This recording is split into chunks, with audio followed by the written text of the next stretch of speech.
Sa seminaryo, sa pagkakaroon ang sikat kinta na mga theologians, Dominicans o Jesuits, unya gi-explain kanamo sa among professor ang kalainan nga ang Dominican conservative, ang Jesuits liberal. Lain pa nga kalainan nila mao nga ang Dominican, kung ato ikumparar sa Dayan, naghimo na daan ang Dayan na subadyon kan sa mga tao. Samtang ang mga Hiswita, hanapon nila datun agianan ng mga tao, himuan nila ng Dayan. Well, mga kaigsonan, sa personal nato na kasinatian siguro sa mga batanon pa kita, daw ikanta nga magdula-dula tag 1 to 3. Sunda ni, ikaw na say puli. Diyan maglibot bitaw ta na daway isa nga star dancer sa tunga. Sundon ra nato sa dun ra jud karajaw. Ala sunod-sunod ta, sunod-sunod. Pero kung kitay na isang ibutang sa tunga matudluan, ikaw na say puli, bagan kadzahi, bagan alanganin karajaw no. Gana ra magsunod-sunod. Pero kung kita na magpakita sa ato talento, bagan mag-alanganin kita.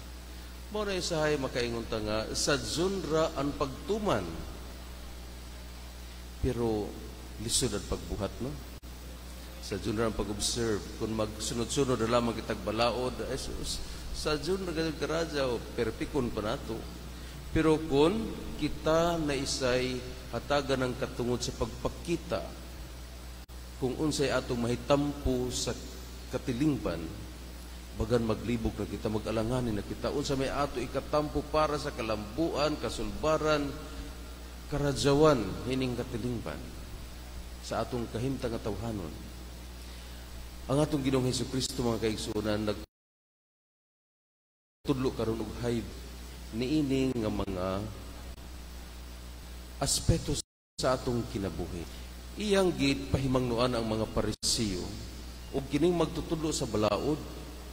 Pero naay isay mga Parisiyo nga mga magtutudlo usab sa balaod, sama sa Nicodemo, sama kang Gamaliel, uban pa mga membro sa Sanhedrin or mga sa Supreme Court, mga abogado kini sila, pero mga Parisiyo usab. So gipahimangnuan ni Jesus ang mga Parisiyo ang mga tigpaka aron sila mutuman sa balaod, maghala di ka na pulo tanan arang nga jud kagana tan-awon.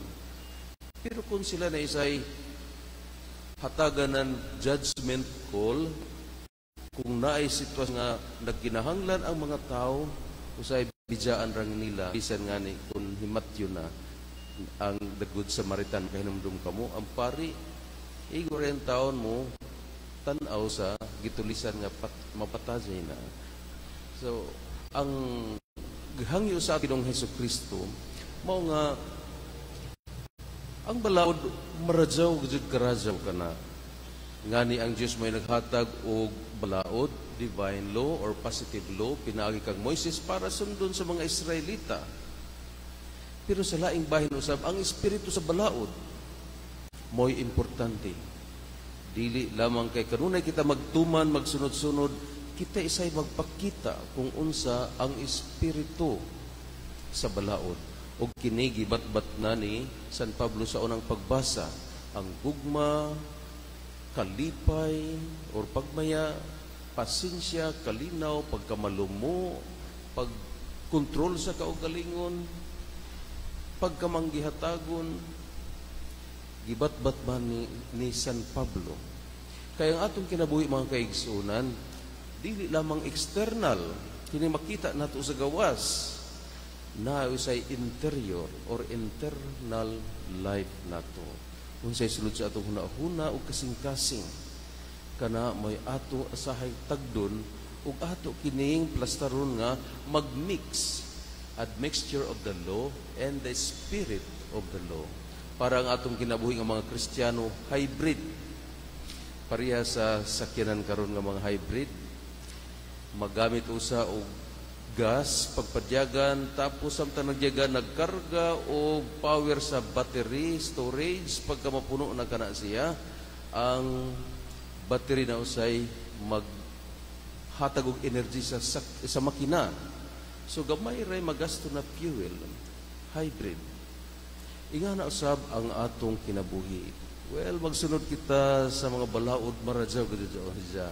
Pero sa atong kaugalingon usab nga nagkatagamtam sa karadyawan, ang espiritu, ang kahulugan, ang tumong ug ang abtanan niini nga mga balaod, kinahanglan ato usab nga tugkaron ug ato ging ipaambit sa uban sa tinuoray gayud ug kanising-kasing gayud.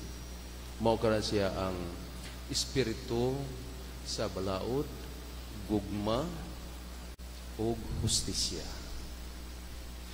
Karon manindog gitaw atong ipadangat ang atong mga pangaliya.